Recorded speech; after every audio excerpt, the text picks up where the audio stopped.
Яңалыклар чыгарылышы үз ишин башлап жиберди. Студияда Алина Валиева. Исәнмесез? Шәһәрнең иң ватык җир асты юлын төзекләндерү эшләренә старт бирелде. Эшләр домостроитель тукталышында башланды. Чәчәкләр салдылар һәм 1 минут тынлык белән искә алдылар. 38-нче микрорайонда мемориаль комплекс ачылды.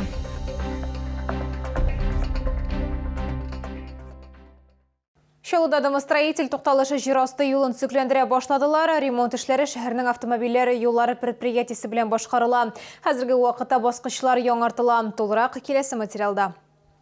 Җәяүлеләр домостроитель тукталышы янындагы җир асты юлларында ремонт башлануын күптәннән көтте. Баскыч тоткычлар бөтенесе дә яраксыз хәлдә иде. Җир асты юлы аша үтүе соңгы вакытта аеруча куркыныч иде дип зарлана шәһәрдәшләр. Со второй смены шла бы, это темно было, я боялась здесь ходить. А сейчас более-менее хоть будут делать. Одна у нас же осталась здесь, везде сделано. Кошмар, и внешний вид неприятный, и внутри. Дождь пройдет, тоже лужи. Зимой тем более наледь, подскальзываются люди. Ремонт ясаучылар шәһәрдәшләр бүтән егылып йөрмәячәк дип ышандыра. Алар баскычларны тулысынча яңарталар. Заманча тоткычлар урнаштыралар, пандуслар ясыйлар. Дорожниками МУПАД будут заменены поочередно все лестничные переходы. На этой неделе стартовал ремонт одного из них. Сроки выполнения всех работ – 1 месяц. Также внутри подземного перехода будет выполнен косметический ремонт. Просим с пониманием отнестись ко временным неудобствам. Ремонт берничә өлешкә бүленеп башкарылачак. Бер як баскычларын төзекләндерүгә генә 1 ай вакыт чамасы кирәк була дип белдерә автомобиль юллары предприятиесе хезмәткәрләре. Илия Хәбибҗанова, Эльмира Гайнетдинова, Ленар Султанов. Яңалыклар.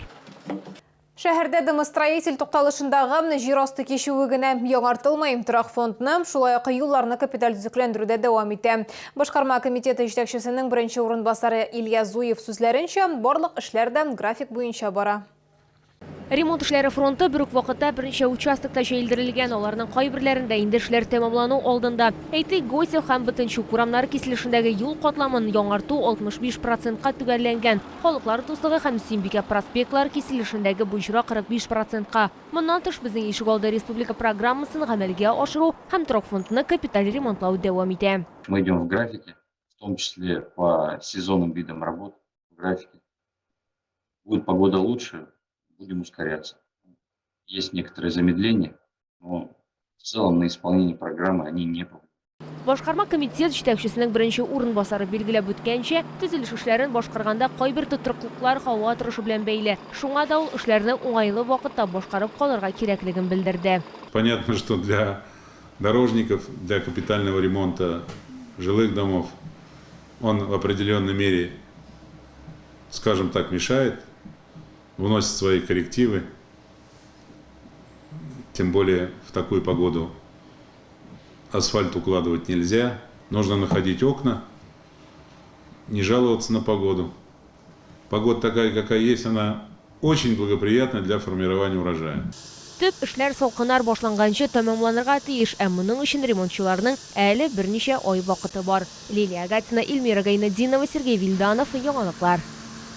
Шаллы бизнесына ярдәм итү өчен кризиска каршы чаралары пакеты гамәлгә ашырыла. Бу хакта мэриядә үткән матбугат конференциясендә башкарма комитеты җитәкчесе урынбасары Наталья Кропотова сөйләде. Санкцияләр шартларында эшмәкәрләргә күрсәтелүче федераль, төбәк һәм муниципаль ярдәм чаралары турында алдагы материалда. Кризиска каршы ярдәм чараларының иң зурысы федераль ярдәм. Оның буенча Шалда 37 миллиард сумнан күбрәк суммага 300-гә якын заявка хупланган дип белдерде башкарма комитеты җитәкчесе урынбасары Наталья Кроптова. Муниципаль чаралар буенча 319 миллион сумга 142 заявка хуплау тапкан. Бүгенге көнгә шәһәрнең 7 предприятиесе системалы предприятиеләр федераль реестрына кергән. Татарстанда алар 60. На сайте города есть такая вкладка на главной странице «Антикризисный штаб». Мы сразу видим, что нажимая на антикризисный штаб, мы попадаем на 2 QR-кода. Это правительство Республики Татарстан и правительство Российской Федерации. То есть все меры поддержки, они обновляются здесь еженедельно, и их каждое предприятие, каждое юридическое лицо, физическое лицо, которое может воспользоваться этими мерами, может посмотреть. Хезмәт базарына келгәндә хәл тутырыклы дип бәяләнә. Шулда теркәлүче эшсезләр саны 0,42%-ны тәшкил итә. Татарстан буенча бу күрсәткеч 0,52%. Бу хакта киңәшмәдә Работа Россия кадрлар үзәге җитәкчесе Татьяна Буданова белдерде. В качестве безработных на сегодняшний день зарегистрировано 1202 человека. В банке данных кадрового центра зарегистрировано 5313 вакансий. 1781 предприятие зарегистрировано на портале «Работа в России». На пособие по безработице с начала года израсходовано 38 миллионов 400 тысяч рублей.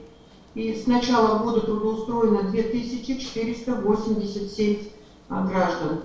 Хәзерге вакытта Йоркшолыда тулы булмаган эш режимында 7400 кеше эшли. Мондый форматта 21 предприятие эшчәнлек алып бара. Тагын 9 оешманың эше туктатылган. Нәкъ менә шундый компанияләрне хезмәткәрләрен вакытлыча эшкә урнаштыруга һәм яңадан укытуга ярдәм алу мөмкинлеге бар. Финанслауның гомуми күләме 550 миллион сумны тәшкил итә. Лилия Гатина, Ленар Султанов, яңалыклар. Шәшәкләр салдылар һәм 1 минут тынлык белән искә алдылар. 38-нче комплекста яшәүчеләр мемориаль комплексы булдырдылар һәм хәтер һәм кайгы көненә кушылдылар. Шурада мәртәбәле кунаклар шәһәр советы депутаты Андрей Елантьев, Үзәк район вазифаларын башкаручы Алексей Тарабукин, мәхәллә идарәче компания директоры Александр Дубич һәм безнең төшерү төркеме катнашты. Германские вооруженные силы атаковали границы Советского Союза.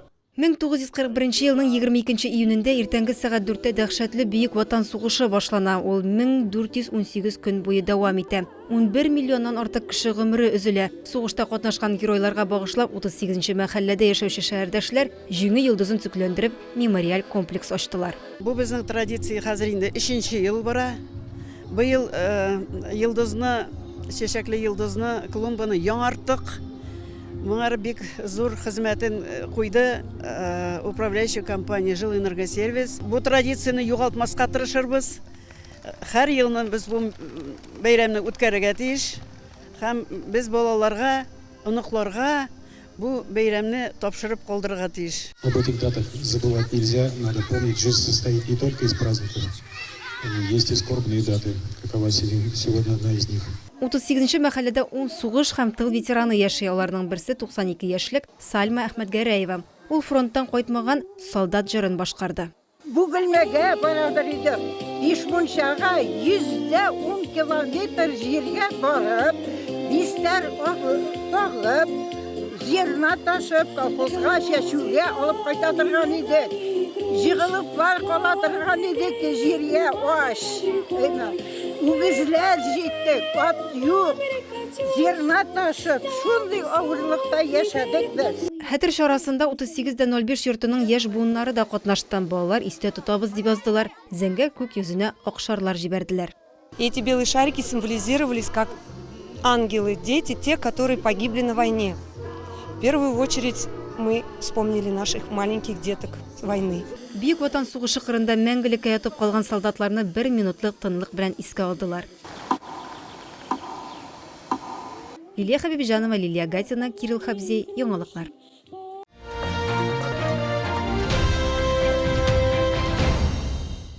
Шалыда җәйге ярминке ачылды, биредә кибетләрдә очрамый торган товарлар тәкъдим ителә һәм иң мөһиме алар югары сыйфатлы.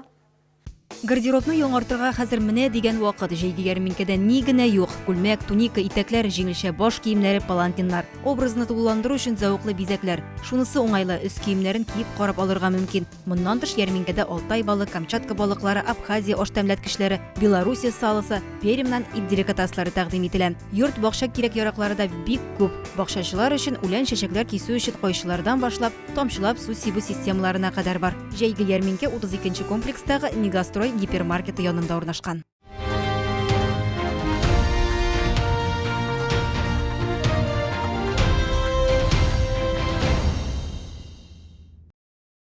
Бүгенге шулар иде. Мин Алина Валиева сезнең белән сау булашам. Игътибарыгыз өчен рәхмәт.